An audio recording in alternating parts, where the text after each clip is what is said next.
UFC, which is hosting its Noche this weekend at the Sphere in Las Vegas. A love letter to Mexican combat sports with a headline of Sugar Sean. Ladies and gentlemen, Dana White. Yeah!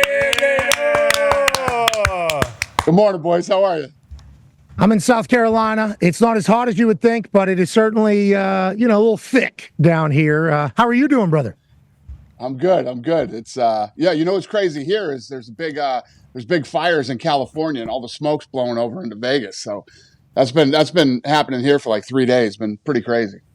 The AQI, is that what it's called? The the Air Quality Index. Yep. We got hit with that in Indianapolis. We're coughing it up. And I'm a guy who smokes a pretty good amount of stuff. And the AQI was kind of battling all of our lungs. Hope you guys are okay over there. Let's talk about tomorrow night happening over there at that Las Vegas Sphere. We had a chance to chat with you at I think one of the very beginning of the entire Noche celebration at the Sphere. You immediately went to U2 and you came on our show.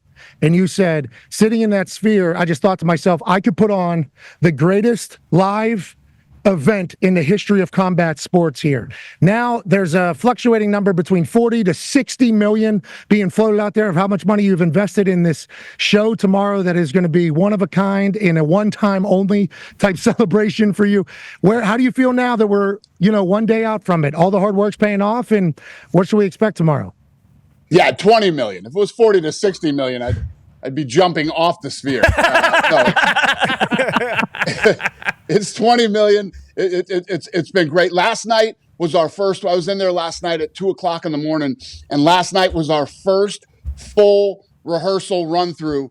And guys, I'm telling you, it's going to be incredible. I'm really happy with where we're at. The show has already been a huge success. The gate's going to come in between 22.5 and 23 million. And we did the most pre-buys of all time for any UFC event for Noche already. So I am ready to roll. This guy's a promoter. Before the show even starts, nobody has a clue what the hell it is. We've already got the money back for the entire thing, and obviously the fighters are going to show up. But if you can remind us, and I know you've had to talk about it all week, so I appreciate you joining us here on this Friday for your 30th interview about it. We got movies happening, telling stories about the beginnings and history of Mexican fighting pretty much on Mexican Independence Day, which, shout out to you. I think educating a lot of people on when Mexican Independence Day, Cinco de Mayo, I think everybody was thinking to themselves. But tomorrow's movie, fight, whole evening of basically entertainment and storytelling. Yeah, so this is the first time that the entertainment and sports truly come together.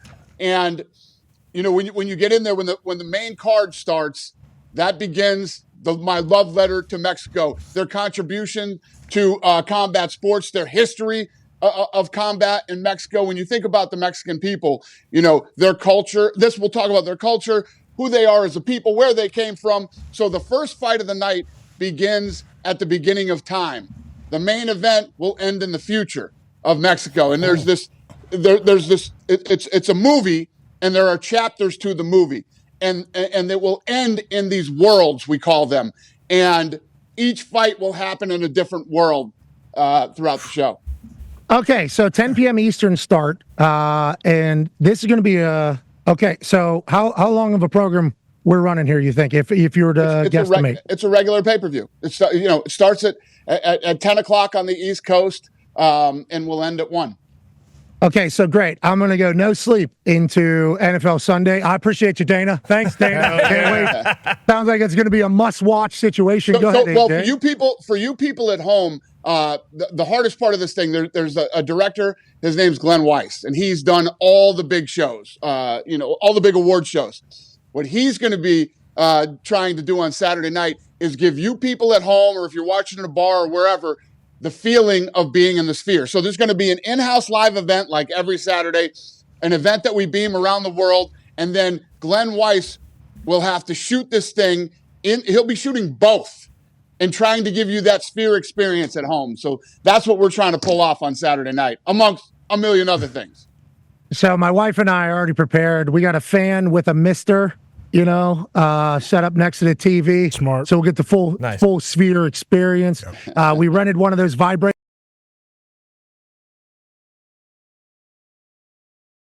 Yeah, okay, watch it, Dana. AJ's got a question for you. Dana, I'm one of those people that already I pre-bought this thing. You guys are doing something. We are showing it on ESPN in some kind of crazy high res. I think that hasn't happened before, correct?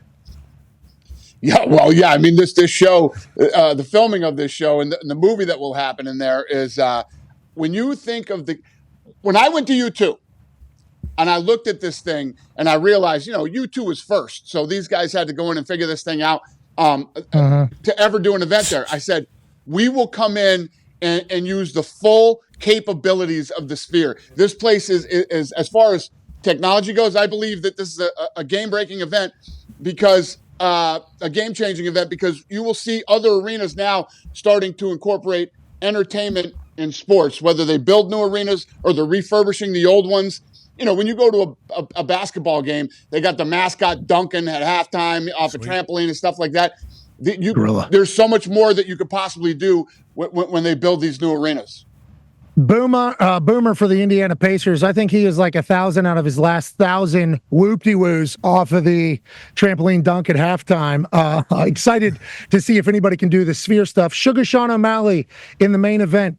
How easy of a decision was that for this particular evening? And how awesome is it that you have another bona fide star, superstar that's younger?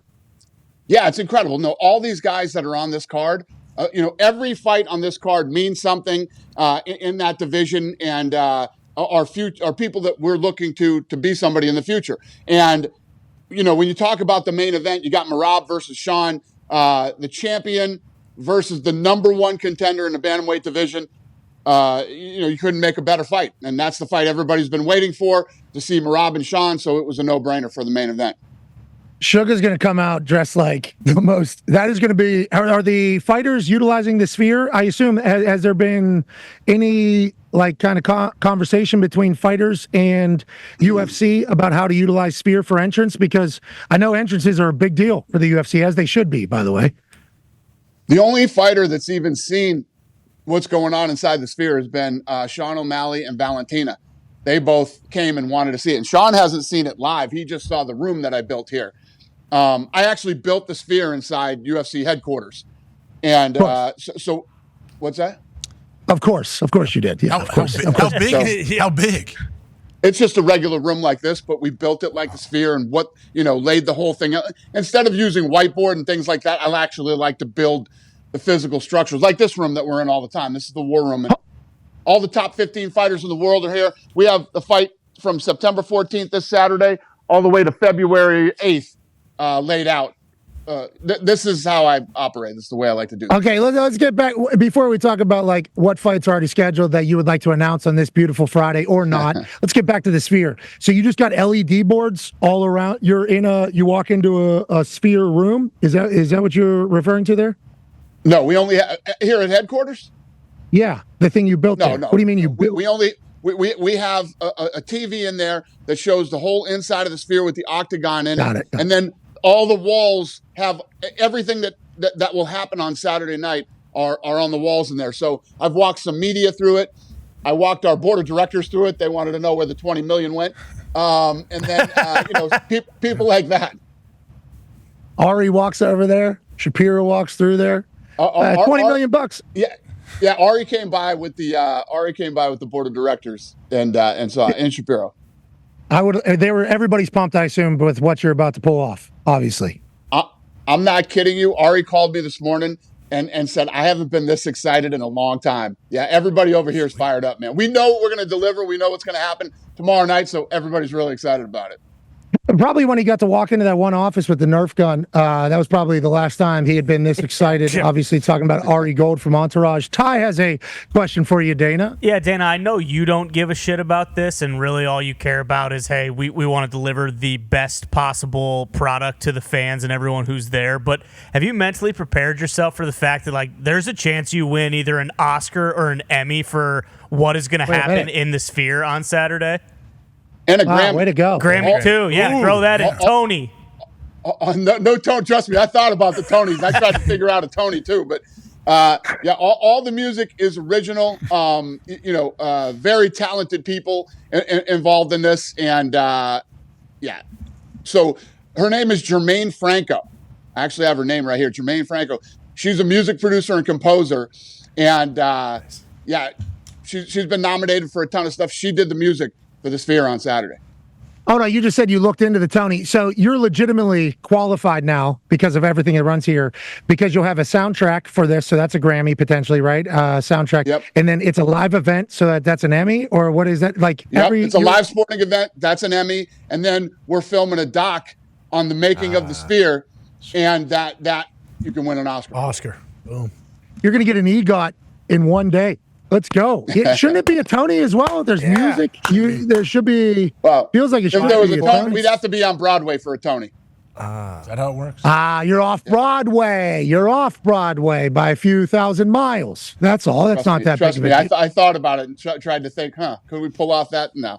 We got enough shit to do on Saturday without trying to go to Broadway. Connor has a question for you. Yeah, Dana, obviously you love setting the bar, and this is another thing that's just going to set the bar even higher. And you've said, like, hey, we're doing this once, we're not doing it again. You know, it's been obviously a long journey to get here. Have you thought about, kind of what you want to do after this, or is this kind of one of those things where, like, hey, I want to enjoy this, and then I want to just go back to the regular shit because of how much you've had to put in just to get this Sphere going? Well, think about this. The way that this played out, Tom Brady hit me up and asked me if I wanted to go to U2, or I wouldn't even have gone to the Sphere. So I said yes. We went to U2. I'm sitting in there for like 45 minutes, and I'm, sort of taking this in. And Jim Dolan tours me around the place while U2's playing. And I went back up to my seat and I said, I'm doing this. I'm going to come in here and pull off the first sporting event ever. And everything just sort of aligned for that to happen. That was not in the plans this year for this to happen. It came up. So, no, I have no plans after Saturday, but who the hell knows? I'm going to tell you this. Monday, we're going to start planning what we do next year, for Mexican Independence Day. Where will it be? Will it be in Mexico? Will we do it in Texas, Arizona? I don't know. But, right here, right now, this is the one. Plus, the only reason this happened was Brady, and I got into a huge beef with MGM. And I'm contracted with MGM. And, I was so pissed off, I told them, release me from my contract for one fight to do the Sphere. And I'm going head to head with them tomorrow night. So, I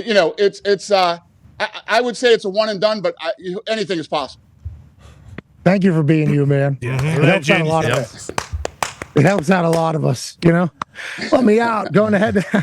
I got into a beef. I appreciate it. I don't know if you followed our story. The MGM's been sticking it to me for years. For years. We don't like for years. Finally, I done with it. And here we are. Do you ever do stadiums? Have you ever done a stadium? Like WrestleMania, obviously. Go ahead. We've done a few stadiums, but I don't like to take the in-house experience away from the fans. And stadiums are just too big for fighting, I think. Gotcha. I can understand that. And because you go from no people in the what's it called there? The Apex, still using during COVID. We started it. Started an island in there. Feels like you've been able to have fights everywhere, but all of them feels like at the place, it is a awesome vibe. I've been to a few of your UFC events. It is energy throughout the entirety, even if it's 5 a.m. in England. It is, right. You create an incredible live event, boss, man. Legitimately, you should be proud of yourself. Can't wait to see what you do with the Sphere. Tone has a last question for you here. Dana, we were just talking to Nick Saban. We were talking about how he never let himself really celebrate. It was a couple hours after a national championship, and he allowed him those hours, but then he was right back at it. 10 p.m. Pacific on tomorrow night. Will you allow yourself to kind of take it in and celebrate for a few hours before you get back into the swing of things? So what we will do is when this thing is over, my production crew, I'm going to let them take as much time off as they want. My production crew can take off. I literally, Monday, will start seriously talking about and booking where we're going to do Noche next year. Then Tuesday, I have the Contender Series on ESPN Plus. Then I jump on a plane and fly to Dublin, Ireland, where I'm pulling off a boxing match this weekend. And then the Anthony Joshua fight is Saturday in London, and then I'm coming back to Vegas, and then that leads us into what do we got next? That's next Friday. Yeah. Then you're at next Friday. Then yeah. We're on a treadmill here. It never ends. Hell yeah. Yeah. Keep going, brother. We appreciate the hell out of you. Good luck this weekend. We can't wait to watch. We wish we could make it, but obviously it's in the middle of football season. Thought Mexican Independence Day was Cinco de Mayo. Turns out it's this weekend. Let's celebrate and enjoy it all with this man, ladies and gentlemen, President and CEO of UFC, Dana White. Thank you, brother. Yeah, Dana.